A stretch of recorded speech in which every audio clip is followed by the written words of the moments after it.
مجھے تو سمجھ نہیں آتی ملی غیرت کدھر چلی گئی، دینی غیرت کہاں چلی گئی۔ ہم پتہ نہیں زندہ ہیں، ہمارا زندہ رہنا جرم ہے اگر ہم ان کی مدد نہیں کر سکتے۔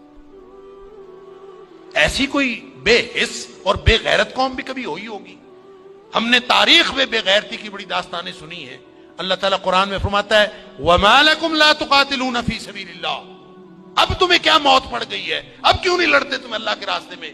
وَالْمُسْتَضْعَفِينَ مِنَ الرِّجَالِ وَالنِّسَاءِ وَالْوِلْدَانِ الَّذِينَ يَقُولُونَ رَبَّنَا أَخْرِجْنَا مِنْ هَذِهِ الْقَرْيَةِ ظَالِمِ أَهْلُهَا، پوری دنیا پر ظلم کی داستانیں ساری دنیا دیکھ رہی ہے۔ مسجد اقصیٰ کو آگ لگا دی گئی ہے، ہماری بچیوں کو، بہنوں کو، بیٹیوں کو وہ اپنے گھٹنے کے نیچے لے کے بیٹھے ہوئے ہیں، تصویریں سوشل میڈیا پر شیئر ہو رہی ہیں، بچے چھوٹے چھوٹے قتل کیے جا رہے ہیں، کسی کو غیرت نہیں آ رہی۔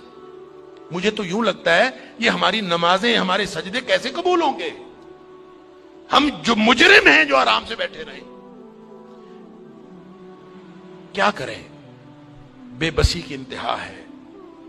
میرا دل یہ کر رہا تھا کہ میں پاکستان کے جو حکمران ہیں، اگر 58 اسلامی ملکوں کے حکمرانوں کو تو ہم کچھ نہیں کہہ سکتے، اپنے ملک کو حکمرانوں کو تو کچھ کہہ سکتے ہیں کہ حکمرانوں اور فوج کے سپہ سالاروں، اگر تم ان کی مدد کر سکتے ہو تو کرو، ذمہ داری تو تمہاری ہے۔ نہیں کر سکتے نا تو ہمیں ایک جہاز میں بھر کے وہاں بھیج دو، کم از کم ہم عزت کی موت ماری جائیں، کم از کم جا کے ہم وہاں پہ ان کے ساتھ شہید ہو جائیں، اللہ کو قیامت کے دن ہم اور نبی کریم صلی اللہ علیہ وسلم کو چہرہ دکھانے کے تو قابل ہوں کہ اللہ ہمیں غیرت تھی، ہمارے اندر کوئی ملی اور دینی غیرت تھی۔ تو دعائیں ہو رہی ہیں، وہ کوئی کہہ رہا ہے کہ اللہ تو کو ابابیل بھیج دے اور ان کی مدد کر دے، کوئی دعائیں کر رہا ہے، کوئی دعائیں کر رہا ہے۔ اس طرح کے لوگوں کی دعائیں اللہ قبول کوئی نہیں کرتا۔ دعاؤں کے لیے بھی غیرت کی ضرورت ہے، آپ پہلے قدم اٹھائیں پھر اللہ سے دعا کریں۔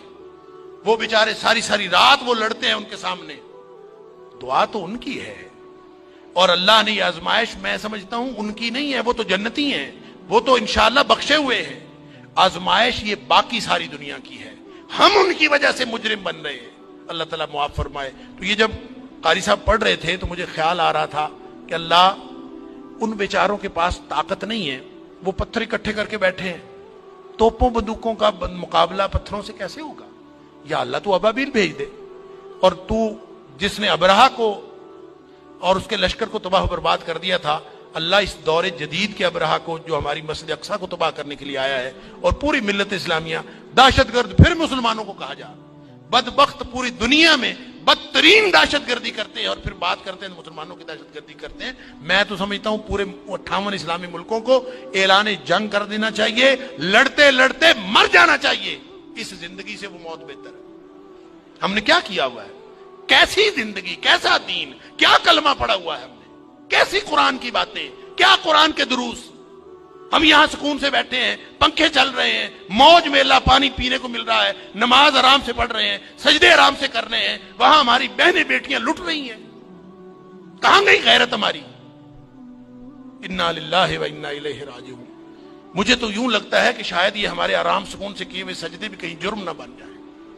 اللہ تعالی ہم سب کو معاف فرمائے۔